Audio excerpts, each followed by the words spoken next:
Welcome to Morning Blend from lovely Sedona. So I have a question for both of you. I don't know if many of the people that are watching our show even know what channeling means. Yes.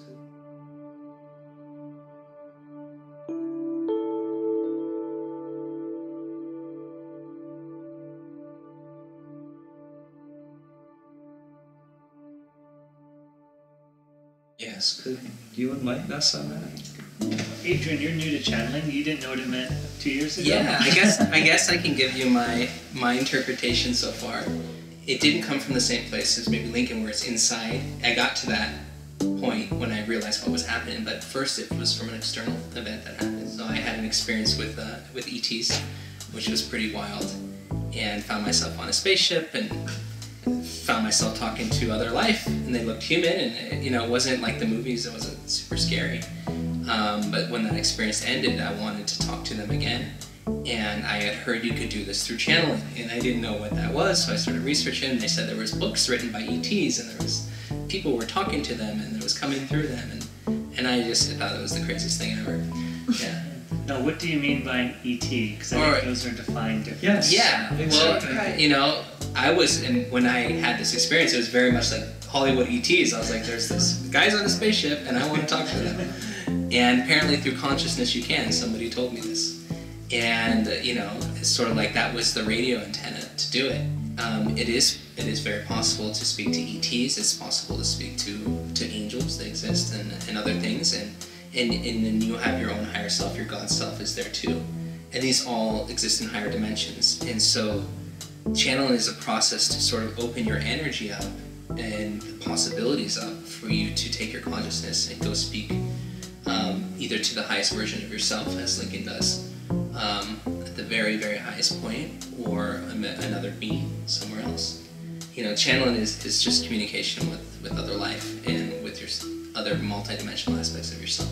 Right. And one thing that I think would be good for our audience is that when you had your first experience, what was your life like before that? Before channeling and before ETs and all these things came into my awareness, I thought I was a very normal person. Now I look back, I'm like, I don't know.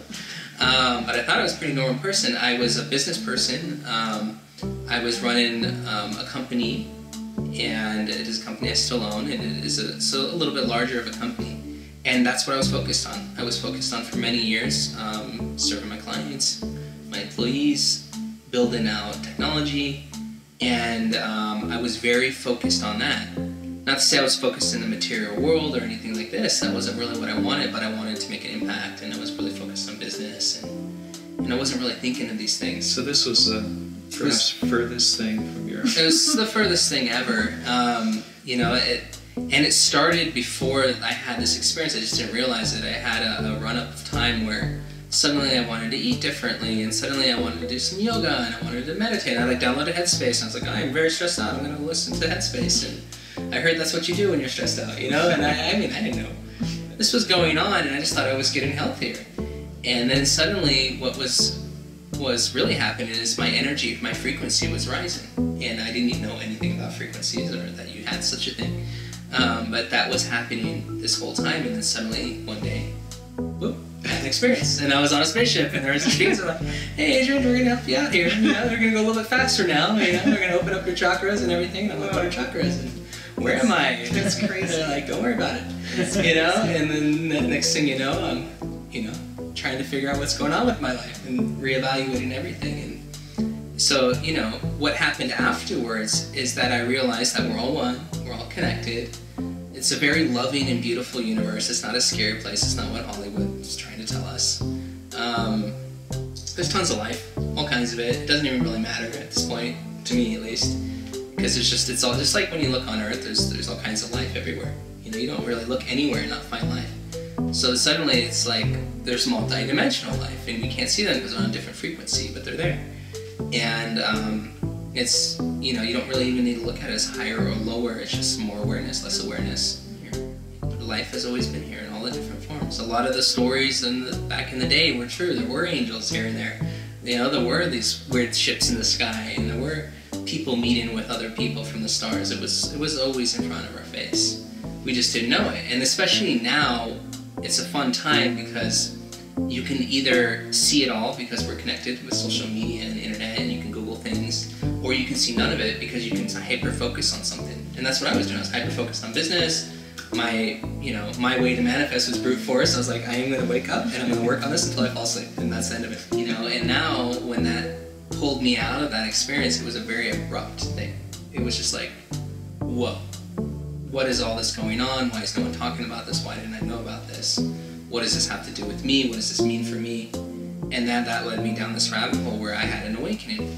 And that's what I think is happening now to the world. That because of the changes in our lifestyle, because of the things that have happened, especially over the last, in 2020, where a lot of people the routines were broken, the way that they lived their life had to stop, pause for a while. Looking for something different. Suddenly it's a very similar experience to what happened, maybe minus the ET stuff, but it definitely gets you to stop and think and see things differently.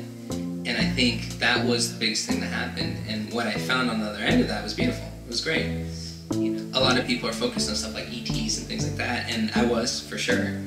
And then I realized it doesn't really even matter. Life is life, and there's a ton of it, and it's all one thing. It's like, the Christmas tree lights, they're all different colors, and they're all light up, but they just plug into one socket. It's the same electricity in all of them. That's interesting. Right?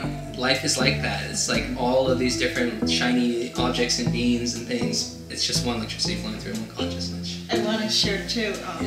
Rachel and I met Adrian because we joined this group it was called a CE5 group, to go out and make contact. And make contact. And basically we all got together, we all sat in a field at night and laid on our back looking for flying saucers, and it was really fun. And I've never had a contact experience or anything, but by the time Adrian was in our group, you'd been doing this for like a year, right?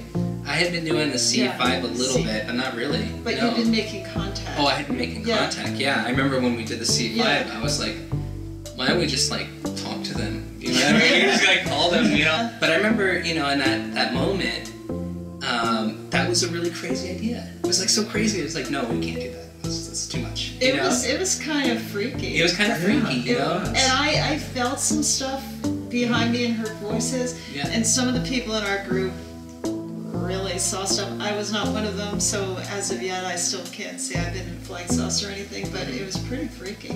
It is, because we have so much conditioning to think that it's going to be bad and scary. Right. And the reality is there's life everywhere. It's right next to you. You just can't see it. It's a different frequency, and the human body is able to tune its frequency. It's able to change its frequency, change its station. Yeah, and I remember even for me, when I had my experiences, the first one happened so fast, and it was so crazy, I didn't even have time to analyze it, until after the fact. I thought about it for months. I was like, I should find a way to call these guys back, right? I got questions now. But I think that these experiences have always been happening to people, and maybe some of them aren't great, but I would say the vast majority of contact is really, really beautiful thing. Wasn't that amazing? When I was telling Adrian I'd never had a UFO experience, yes, that's true, but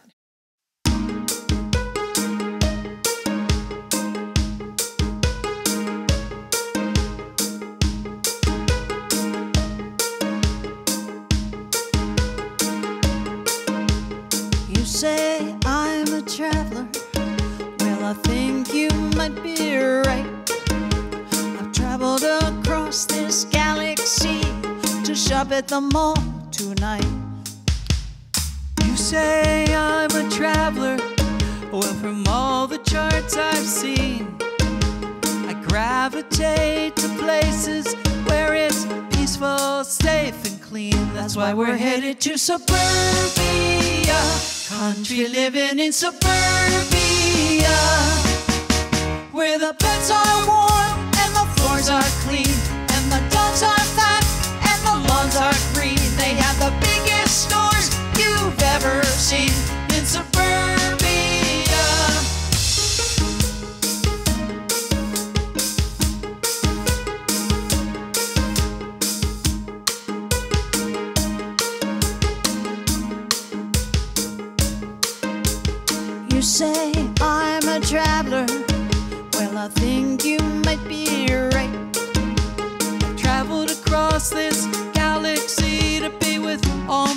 friends tonight. Hey, you say we're all travelers. Well, I think it's pretty clear. We've come here for the pizza, backyard barbecues and beer. That's why we're headed to suburbia, country living in suburbia,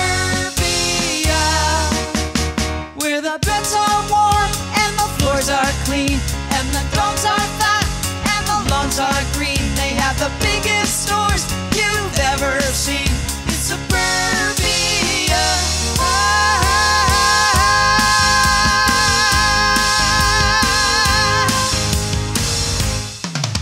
There's a path to the lake where you can skate after school. When the weather's too hot, you just jump in the pool. There's a 24-hour place to buy food. You can walk to the store through your safe neighborhood. I'll have a 2-car garage, Got a space of my own, and there's a Target nearby with cheap stuff for my home. That's why we're headed to suburbia, country living in suburbia, where the beds are warm and the floors are clean. the dogs are fat And the lawns are green. They'll have the biggest stores you've ever seen in suburbia. Oh yeah, where the beds are warm and the floors are clean and the dogs are fat and the lawns are green. They'll have the biggest stores you've ever seen in suburbia.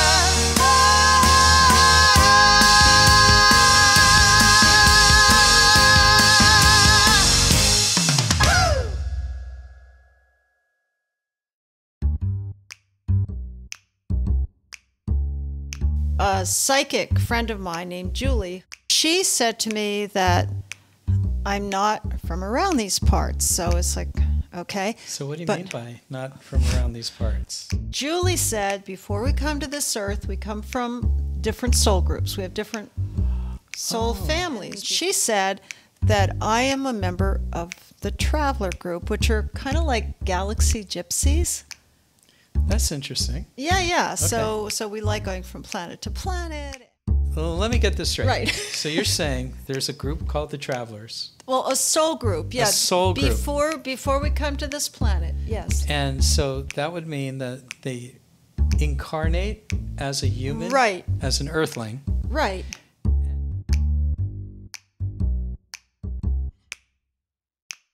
You might be wondering why we're dressed like this. I think we're cute. We are cute. We performed an outer space rock opera 2 years ago at the Herberger. Which now it's all making sense because we had a lot of songs about outer space. That's because apparently, see? you know, that's where I'm from. Well, you're not alone. Yeah, 'Cause I was writing some of those with you.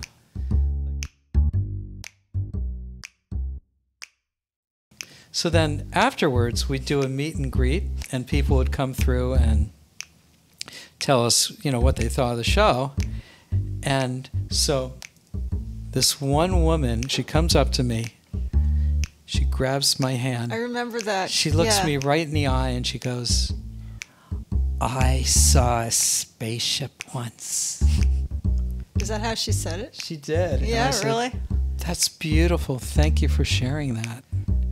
At another show, I did this, Live Long and Prosper, and the audience was doing it. But See, I don't even know that one. Oh, yeah. Okay. It was like so cool. And then, Is that Star Wars? no, that's Star Trek. Star Trek. Yeah. This is Spock. I knew it was the a Star Vulcans. something. Live Long Star and Prosper. Born. No, that's a Star whole nother. Search. That's a whole nother galaxy of Okay. shows. Yeah. Or Jiminy Cricket, When You Wish Upon a Star. That's a whole Does he different do thing. like that? No, Jiminy doesn't do that. Does he do that in Pinocchio? Bruce, can he even go like that? I don't know. That's a good question.